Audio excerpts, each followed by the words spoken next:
Hello friends, welcome to Codeboard. So in the last video we saw conditional statements in Java.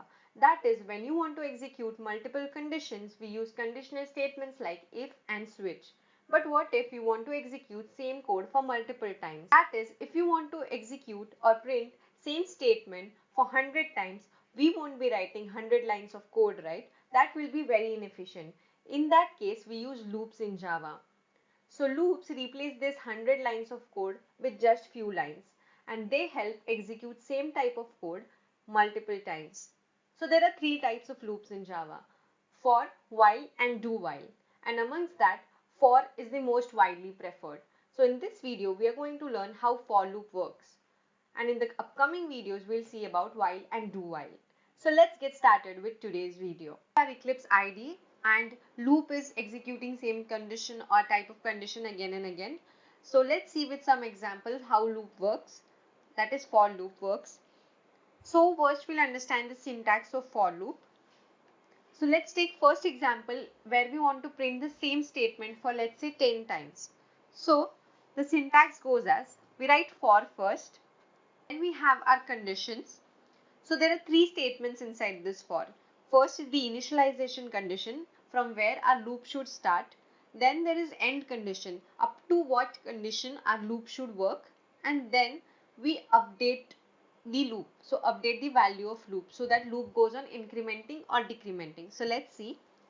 First we'll write I equal to 0 because our loop should start from 0. So suppose we are printing 10 times, we'll execute loop from 0 to 9.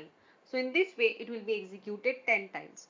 So the first condition, that is initialization condition, is I equal to 0. Then now here I simply writing a variable won't work, we'll write data type with it. So int I, for example. Then we write I less than 10 because 0 to 9, that is going to be 10 times. If you start your loop from 1, then it is going to be I less than equal to 10. But what we usually do is start the loop from 0 and say less than 10. So that is going to be 10 times. And in each condition, like that is after each loop, our value of I should increment. So in first loop if it is 0, in the second loop it should be 1, then 2 and so on. So we'll be doing I plus plus. This will increment the loop by 1 every time. Now let's open the brackets here.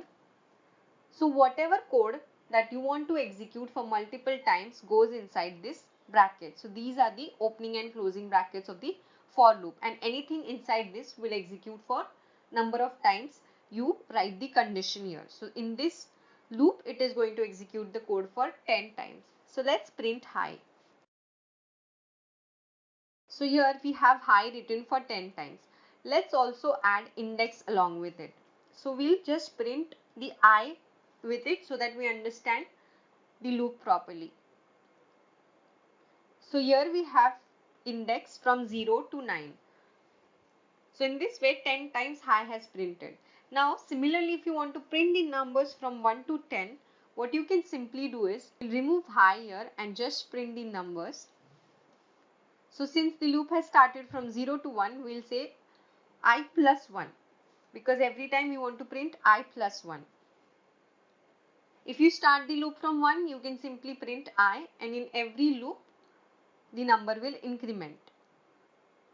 So in this way 1 to 10 has printed. We'll start from 1 less than equal to 10 and we can simply print I.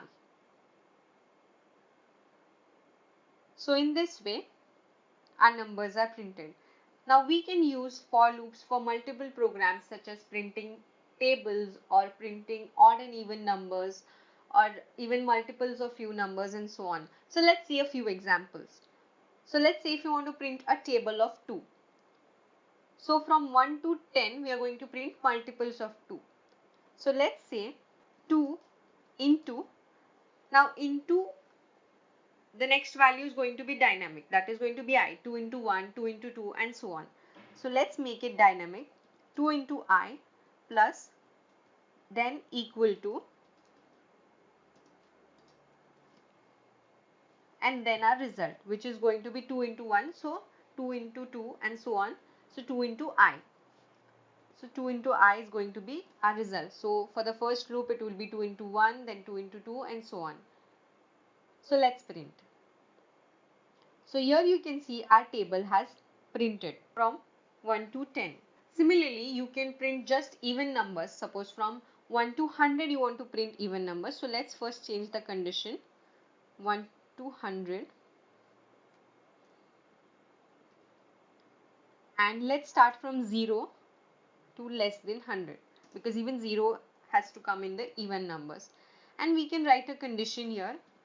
If I mod 2, that is if I is divisible by 2, only then we'll print the number. So this will ensure only even numbers are printed and I. So here we have only even numbers from 0 to 100. So 0 to 99 we have. If you do less than equal to 100, the 100 will also be printed. So in this way loops work. Now instead of writing a condition here and incrementing this loop for 100 times, what we can simply do is, here you can do I equal to I plus 2.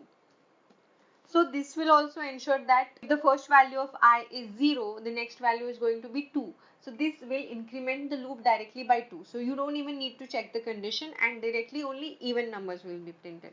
So let's see. So again, if you see, only even numbers are printed. If you do I plus 3, then multiples of 3 will be printed and so on. So in this way you can execute a lot of things with for loop. What if you want to print the numbers in reverse? So what you will do is your loop will start from 100 and we want to do it till greater than 0. So in reverse we are printing. So from 100 to 0 we are coming. So we'll write greater than. If you want to print up to 0, you can write greater than equal to 0. And then here we are going to say I minus minus because then from 100 we are decrementing the loop. So here you can see reverse numbers have been printed. So depending on your logic, you can either increment or decrement the loop, and depending on what you want to print, you can give initial and the final condition inside the loop. So in this way, reverse loops work. Now sometimes there can be a condition where your loop can go on for infinite times. For example, if you write I equal to 1 and I greater than equal to 1.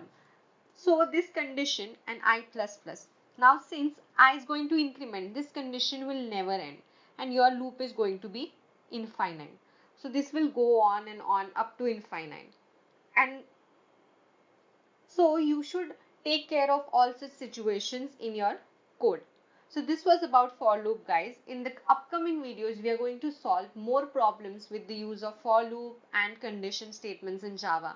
So stay tuned and subscribe to our channel. And also like and share this video. Thank you.